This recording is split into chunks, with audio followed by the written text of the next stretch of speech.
Fala, meus amigos e amigas palmeirenses, estamos aqui trazendo mais um vídeo no canal neste sábado, após essa grande vitória contra a equipe do Grêmio pelo Campeonato Brasileiro pelo placar de 1-0. Vitória que deixa o Verdão na terceira colocação, um ponto atrás do Flamengo e 2 pontos atrás do Cruzeiro. Porém, o Palmeiras tem um jogo a menos referente ao Cruzeiro. Resultado importantíssimo do Verdão, que agora fica ali mais no topo da tabela. Estou trazendo o pós-jogo dessa partida. Se inscreva no canal, deixa seu like, sua opinião aí nos comentários e vamos para o vídeo. Estamos começando o Troca de Passes e contamos com vocês daqui a pouquinho para saber mais desse Palmeiras e Grêmio. Carlos Eduardo Mansur e Fit estão aqui comigo, escalados, confirmados. Boa noite, Mansur. Tudo bem, Barreto? Boa noite, Grafite, todo mundo que assiste o Troca. Pode não ser, e não é de fato, pelo menos para mim, sempre vistoso, assim, os jogos, assistir o Palmeiras jogar. Agora, o fato é que na volta da Copa do Mundo de Clubes são 7 pontos em 3 jogos que colocam hoje o Palmeiras. Se a gente fizesse o campeonato, como a tabela do campeonato hoje ela está confusa de se examinar, né, porque a diferença de número de jogos entre os clubes ela é grande, o Palmeiras hoje, em termos de, entre aspas, pontos perdidos, né? Se ele vence o jogo que ele tem a menos hoje do que o Cruzeiro, por exemplo, ele está à frente do Cruzeiro. E ele, nesse momento, tem o mesmo número de jogos do que o Flamengo e um jogo a menos do que o Flamengo. Então, o Palmeiras definitivamente está aí dentro do que se espera dele, que é a briga pelo título até o final. O que a gente tem feito no Redação Sport TV, Grafite, boa noite para você também, é acrescentar o aproveitamento para mostrar a tabela. Porque o critério dos pontos perdidos, ele pode causar uma distorção, porque o torcedor sempre acha que aqueles pontos... Exatamente. Que os pontos que faltam são devidos. Contra quem é o jogo que está faltando, né? Por exemplo, meu time tem 13 jogos em vez dos 17, então... Eu somo 12. Eu vou somar 12 pontos, né? Não dá para fazer isso para todo mundo. Então é legal olhar o aproveitamento. Aqui no GE. Globo, deixa eu só ver se eu peguei a tabela atualizadinha para não falar besteira. O Palmeiras chegou agora a 32 pontos, como a gente está vendo ali, né? Então é isso. O aproveitamento é de 71%. O Cruzeiro tem 70% e o Flamengo 73%. De qualquer forma, você mudaria ali as posições, mas esses são os times que estão se destacando na disputa do campeonato, né? Porque atrás deles, vamos ver, o Bragantino caiu para 52% de aproveitamento, o Botafogo tem 57%, o Bahia 59%. Olha o Mirassol com 55%. Então tem realmente um trio aí se destacando na luta pelo título. E o Palmeiras, como disse o Mansur, volta firme da Copa do Mundo. Grafite, boa noite. Verdade. Boa noite, Marcelo, Mansur, amigas e amigos do Troca de Passes. É isso aí, Cruzeiro, Flamengo e Palmeiras na briga, né? Estamos chegando quase na metade do campeonato. Já atingiu metade? Não, ainda faltam alguns jogos ainda para metade do campeonato, mas que a briga vai ficar restrita. Essa é a 17ª rodada. 17ª, né? Essa rodada vai ser completa, mas o asterisco ainda vai durar um tempo. Então, mais 2 rodadas para a gente chegar ao meio do campeonato. Os outros clubes ainda tem muito campeonato pela frente ainda. O Bragantino, não sei se vai conseguir manter o fôlego. O Botafogo pode chegar com as contratações. Acho que o Internacional fez uma boa volta da pausa também. Está em franca recuperação. Tem o joga em casa amanhã com o Vasco, se eu não me engano.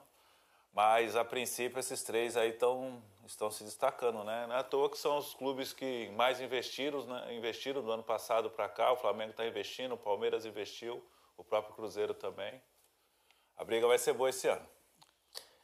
A 17ª rodada já foi, né? Nós estamos agora na 18ª rodada. Isso. Né? Na 17ª. Estamos na 17ª? Está sendo jogada a 17ª. Não, tá certo, porque já teve muito jogo, por isso que eu tô confundido aqui. Isso.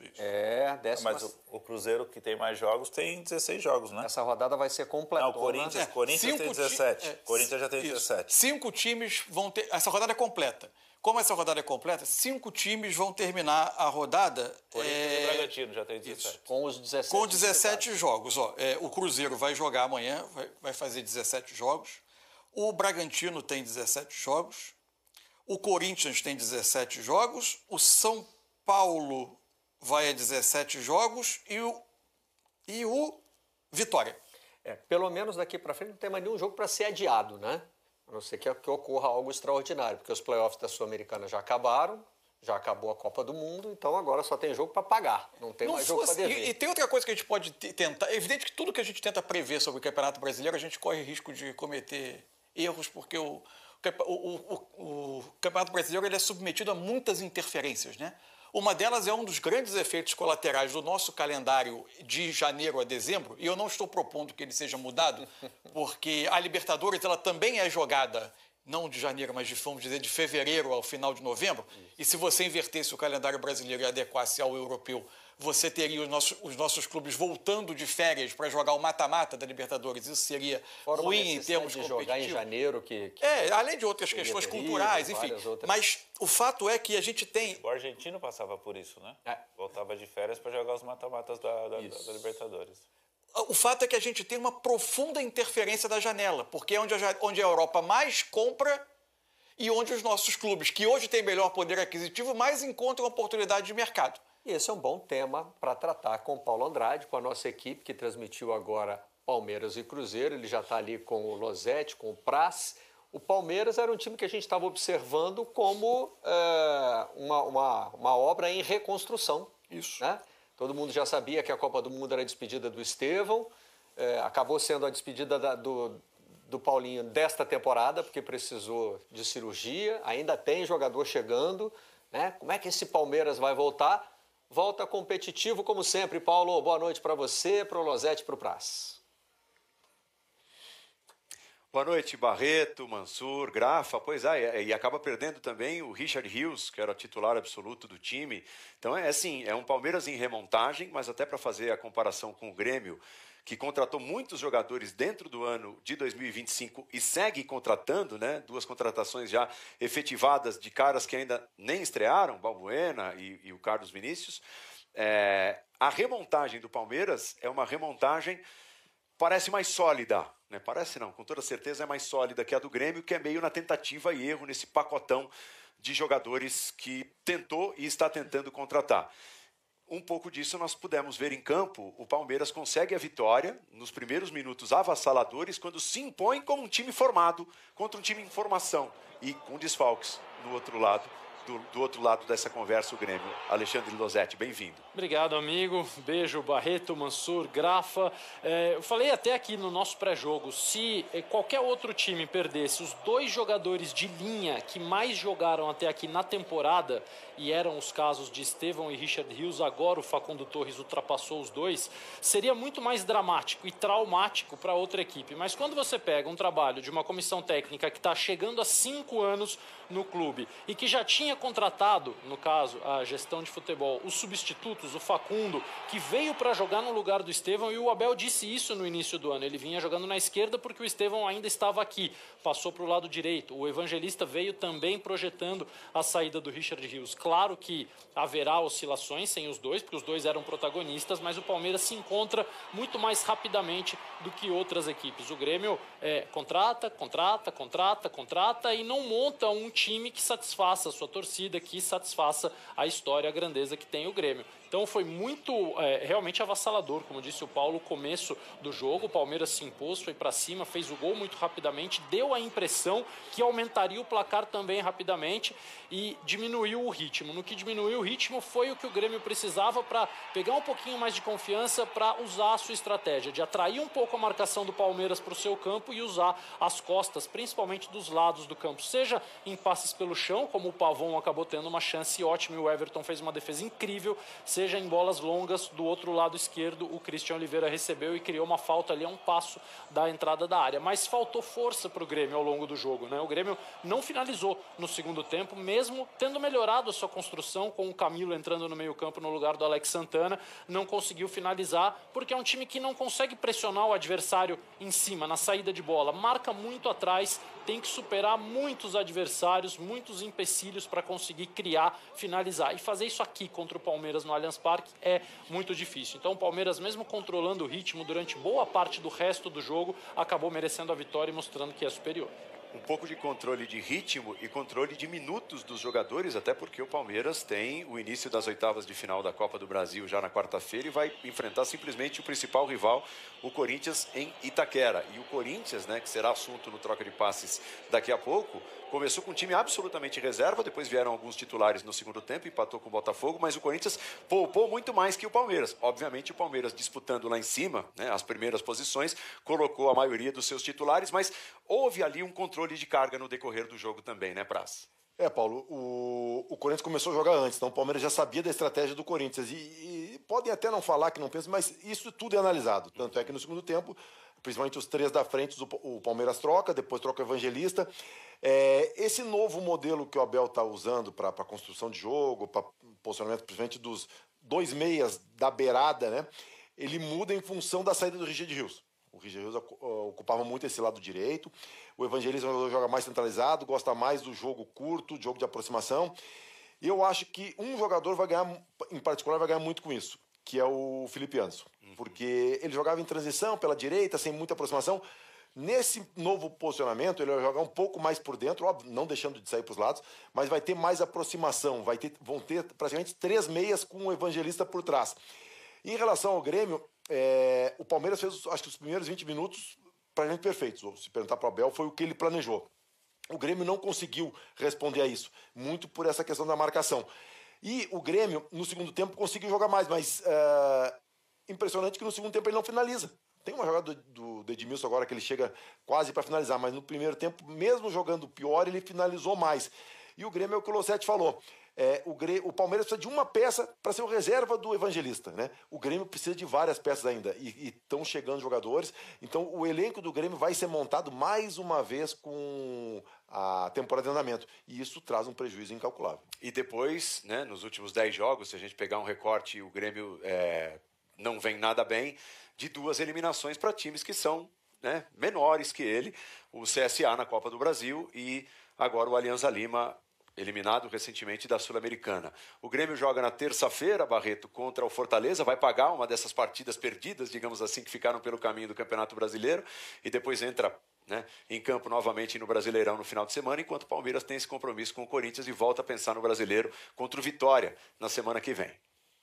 O Grêmio já está fora da Copa Sul-Americana, agora a CBF está de olho nesses times que não passaram, aliás, só o Atlético Mineiro passou nos playoffs, né? Isso, e tem o Fluminense que vai jogar. E o jogar. Fluminense que já tinha se classificado diretamente, esses são os 2 únicos clubes brasileiros. Estão em chaves diferentes, ainda pode ter uma final brasileira, mas a representatividade ficou pequena. Você aumentou o número de times que tem data livre para encaixar jogo que está faltando. Isso. Embora ainda tenha, por exemplo, a Copa do Brasil pelo caminho, claro, que é a preocupação levantada aí pelo Paulo, pelo Lossetti, pelo Praz.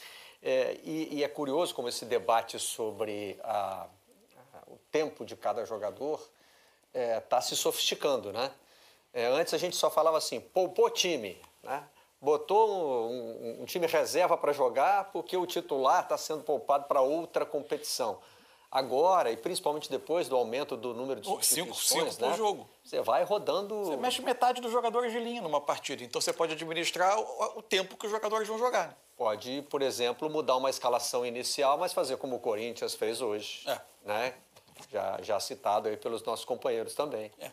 Você vai tentando dosar um pouquinho. O Corinthians hoje no Bahia, por exemplo, foi criticado por botar um time titular na Copa do Nordeste, que não era prioridade, e depois tentando ao longo dos jogos seguintes, né, usar esse processo. Acabou eliminado nos playoffs da Sul-Americana. O Corinthians hoje fez 4 substituições no intervalo do jogo com o Botafogo. Enfim, assim, tudo isso, na verdade... Hoje aqui, Barreto... Perdão. Lossetti. Vai, Lossetti.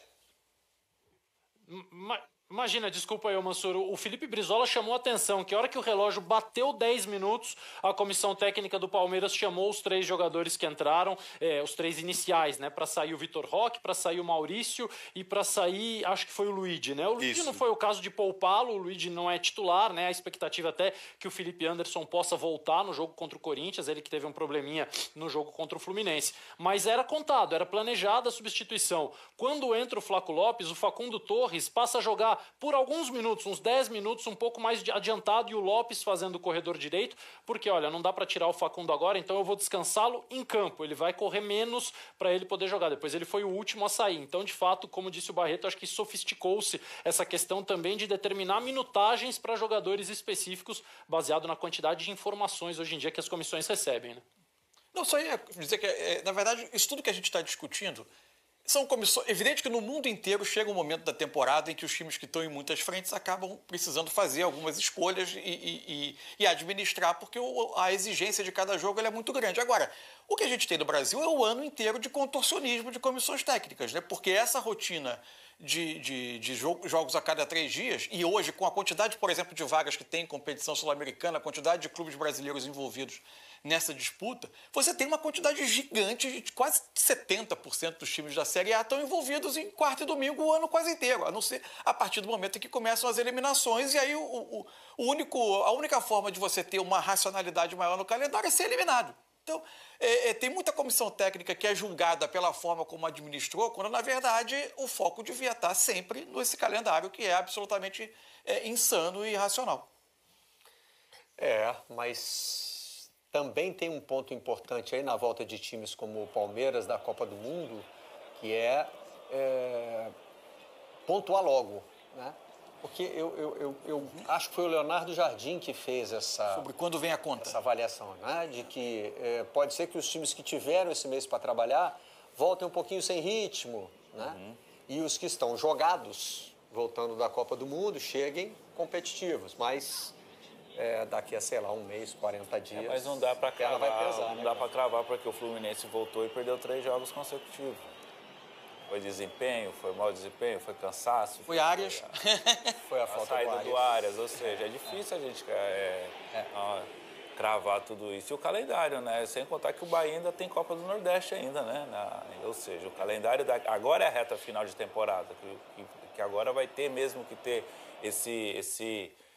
essa gerência de minutagem dos atletas. Por isso os elencos mais robustos aí com certeza vão conseguir chegar no final do ano aí brigando em 2 ou 3 frentes. Acho que em 2 frentes, né? Em 3 frentes eu acho muito difícil um clube chegar no final do ano. Para um time que volta da Copa do Mundo, pontuar agora é fazer aquela famosa gordurinha do Vanderlei Luxemburgo, né?